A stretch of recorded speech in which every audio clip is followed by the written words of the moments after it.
నమస్తే, నేను మీ JK. Welcome to Hasa TV. ఆంధ్రప్రదేశ్లో ఆ రైల్వే స్టేషన్ రూపురేఖలు అయితే మారబోతున్నాయి.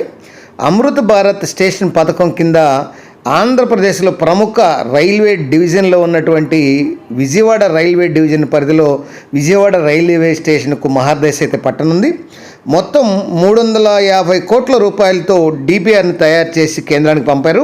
దానికి సంబంధించిన వివరాలను ఈ వీడియో ద్వారా వివరిస్తాను. వీడియో చివరి దాకా చూసి ఒక్క లైక్ ఇచ్చి మీ అభిప్రాయాన్ని కామెంట్ రూపంలో తెలియజేసి మా ఛానల్ని సబ్స్క్రైబ్ చేయండి ఫ్రెండ్స్. ఇప్పుడు మనం చూస్తుంది ఆంధ్రప్రదేశ్లో అత్యంత ప్రముఖ పట్టణాలలో ఒకటైనటువంటి విజయవాడ రైల్వే స్టేషన్ యొక్క ముందు భాగం ఇది. రైల్వే స్టేషన్ ముందు భాగం నుంచి మనం ఈ వీడియో అయితే తీయడం జరిగింది.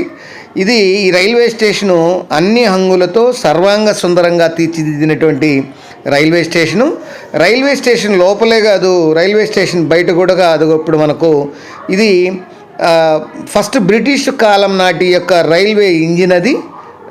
ఆ విషయం కూడా ఆ వీడియోను కూడా మీకు ఈ రైల్వే స్టేషన్ ముందు భాగంలో ఉన్నటువంటి అమర్చినటువంటి దృశ్యాన్ని కూడా మీకు చూపిస్తున్నటువంటి సందర్భం ఇది. ఇప్పుడు మనం ఈ రైల్వే స్టేషను లోపలికి వెళ్ళి ఈ రైల్వే స్టేషను యొక్క ప్లాట్ఫామ్లో 1వ నెంబర్ ప్లాట్ఫామ్ నుంచి ఈ యొక్క దాని మీద వంతెన మీదుగా వెళ్తున్నటువంటి దృశ్యం ఇది. ఇక్కడి నుంచి 2వ నెంబర్ 3వ నెంబర్ అట్లనే 10వ నెంబర్ వరకు 12, 11 వరకు ప్లాట్ఫామ్ల వరకు కూడా ప్రయాణం చేయొచ్చు. ఇప్పుడు మనం ఆ ప్లాట్ఫామ్ నుంచి 1వ నెంబర్ ప్లాట్ఫామ్ నుంచి మనం చిత్రీకరిస్తే ఇది దృశ్యం ఇది 1వ నెంబర్ ప్లాట్ఫామ్ దృశ్యము. అయితే ఇంత అభివృద్ధి చెందినటువంటి విజయవాడ రైల్వే స్టేషన్ను మరో 850 కోట్ల రూపాయలను వెచ్చించి మరింత అభివృద్ధి చేయబోతున్నారు. ఈ ఆంధ్రప్రదేశ్లో రైల్వే స్టేషన్లకు కొత్త అందాలను అద్దుతుంది కేంద్రం. అమరావతికి కీలకంగా ఉన్నటువంటి రైల్వే స్టేషన్లకు యొక్క మహర్దశ వస్తుంది. అమరావతి సమీపంలోని మంగళగిరి రైల్వే స్టేషన్తో పాటు విజయవాడ రైల్వే స్టేషన్ను కూడా కేంద్ర అమృత్ భారత్ స్టేషన్ పథకం కింద రూపురేఖలు అయితే మారబోతున్నాయి.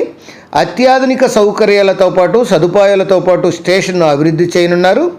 ఈ పథకం కింద విజయవాడ రైల్వే స్టేషన్ త్వరలో విమానాశ్రయంలాగా మారనుంది.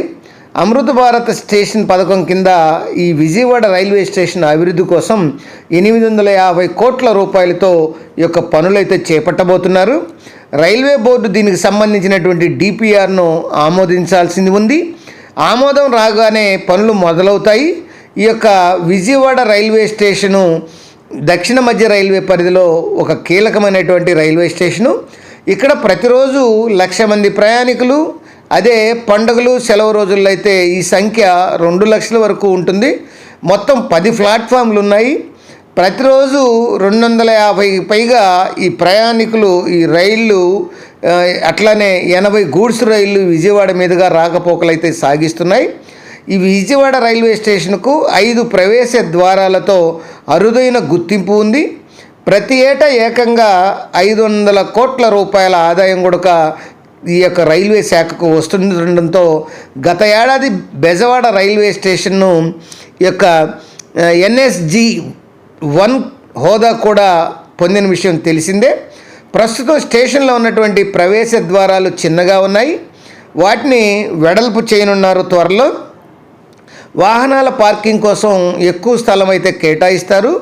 అలాగే షాపింగ్ కాంప్లెక్స్లు, భద్రతా వ్యవస్థలను కూడా ఏర్పాటు చేస్తారు. స్టేషన్ మొత్తం కొత్తగా కనిపించేలా మార్పులు అయితే చేస్తారు. లైటింగు, ఎస్కలేటర్లు, ఫుల్ ఓవర్లు, ఈ బ్రిడ్జిలను విశాలంగా నిర్మించేందుకు ఈ యొక్క ప్లాన్లు చేస్తున్నారు. అలాగే ప్రయాణికుల కోసం మంచి విశ్రాంతి గదులు, ఏసీ నాన్ ఏసీ గదులు అట్లనే వీటిని ఏర్పాటు చేయడానికి ప్రతిపాదనలు కూడా పంపడం అయితే జరిగింది. రిజర్వేషన్ కేంద్రాలు, వెయిటింగ్ హాళ్ళు, హోటళ్ళు, రెస్టారెంట్లు, ఇతర షాపులు కూడా ఉంటాయి. విజయవాడ రైల్వే స్టేషన్లో సౌకర్యాలు పెంచుతున్న ప్రయాణికులు రద్దీకి సరిపడడం లేదు. విశ్రాంతి గదులు, ప్లాట్ఫామ్లు, లిఫ్టులు, ఫుల్ ఓవర్లు, బ్రిడ్జిలు, పార్కింగ్ స్థలం తక్కువగా ఉన్నాయి. ఈ మేరకు అమరావతి రాజధాని కావడం వల్ల రాబోయే 5 ఏళ్లలో విజయవాడ రైల్వే స్టేషన్ మరింత రద్దీ పెరుగుతుందని అంచనా వేస్తున్నారు. అందుకే అంతర్జాతీయ ప్రమాణాలతో ఈ స్టేషన్ను అభివృద్ధి చేయాలని డిపిఆర్ని తయారు చేసి కేంద్రానికైతే పంపడం అయితే జరిగింది. డిపిఆర్కు వీలైనంత త్వరగా కేంద్రం ఆమోద ముద్ర వేసేలా రాష్ట్ర ప్రభుత్వం మరియు రాష్ట్రానికి చెందిన పలువురు ఎంపీలు అయితే ప్రయత్నిస్తే అభివృద్ధి పనులు మొదలవుతాయంటున్నారు. అంతేకాదు అమృత పథకం కింద కృష్ణా, ఎన్టీఆర్ జిల్లాల్లోని రాయనపాడు, గుందెల, గుడివాడ, మచిలీపట్నం రైల్వే స్టేషన్లను కూడా అభివృద్ధి అయితే చేస్తున్నారు. ఈ గుణదన్న పనులు దాదాపు పూర్తి కాగా ఈ రాయనపాడు పనులు కూడా త్వరలో పూర్తి అవుతాయని అధికారులు అయితే చెప్తున్నారు. అది ఫ్రెండ్స్, మొత్తం 850 కోట్ల రూపాయలతో ఈ విజయవాడ రైల్వే స్టేషన్ యొక్క రూపురేఖలు అనేవి మారబోతున్నటువంటి అంశం. ఈ రైల్వే స్టేషన్ విమానాశ్రయాన్ని తరపించేటువంటి విధంగా తయారు చేయబోతున్నారు. మరొక అంశంతో మళ్ళీ మీ ముందుంటాను ఫ్రెండ్స్. జై హింద్.